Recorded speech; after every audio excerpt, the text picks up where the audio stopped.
मागी नाव न केवट आना,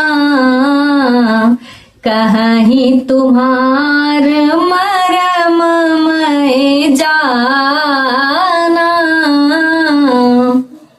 राम जी कहते हैं केवट नाव को किनारे ले आइए।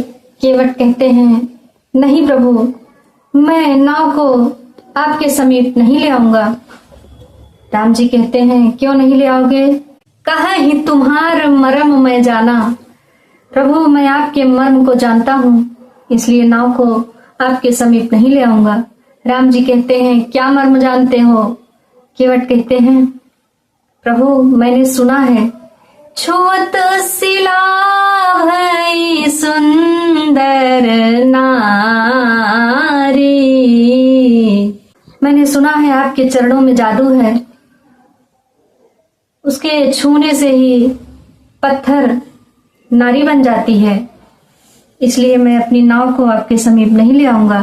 चरणों के रज का यह प्रभाव जब पत्थर और शिला पर है, तो मेरी लकड़ी की नैया छूते ही बस छू मंतर है।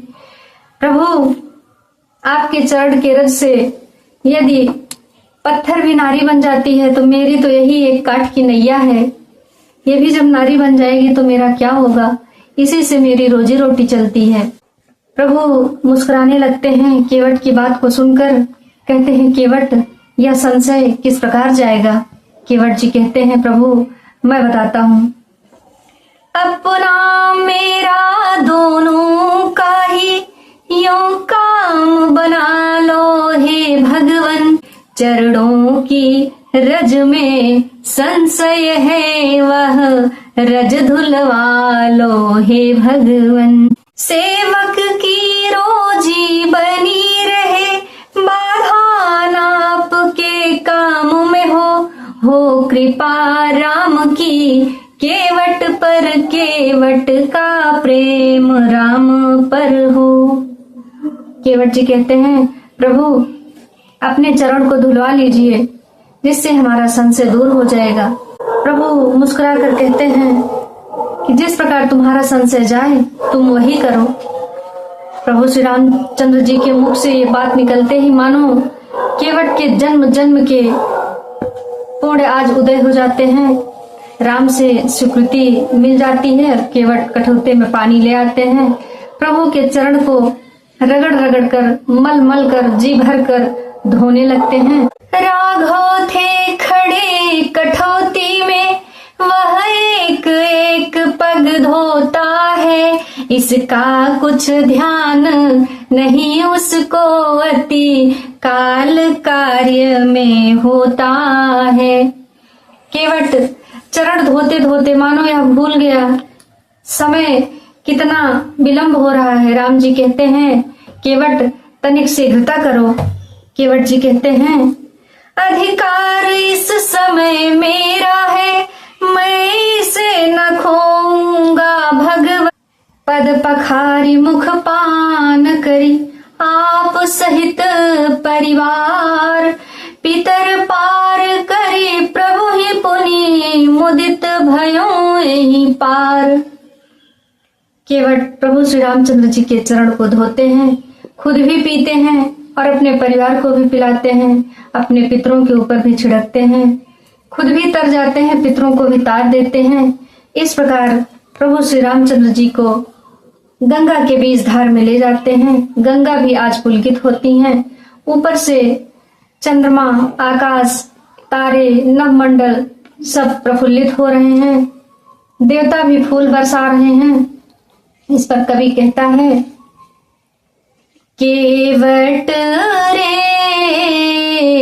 बड़ भागी तेरी नैया, आज तेरी नैया में बिराजे भवसागर के खेवैया। केवट रे बड़ भागी तेरी नैया। इस प्रकार गंगा पार करके लक्ष्मण जानकी जी के साथ पृथ्वी के नाथ पृथ्वी पर उतर आते हैं। माता जी प्रभु के मन के संकोच को देखते हुए अपने हाथ से मुद्री को निकालती हैं, प्रभु से इशारा करती हैं, प्रभु उतराई में केवट जी को दीजिए, अंगूठी दे दीजिए। प्रभु जैसे ही हाथ बढ़ाते हैं, केवट कहता नहीं नहीं प्रभु, मैं उतराई नहीं लूंगा। केवट जी क्या कहते हैं, मल्लाह कहीं मल्लाहों से मल्लाह ही लेते हैं भगवन, मजदूर कहीं मजदूरों से मजदूरी लेते हैं भगवन।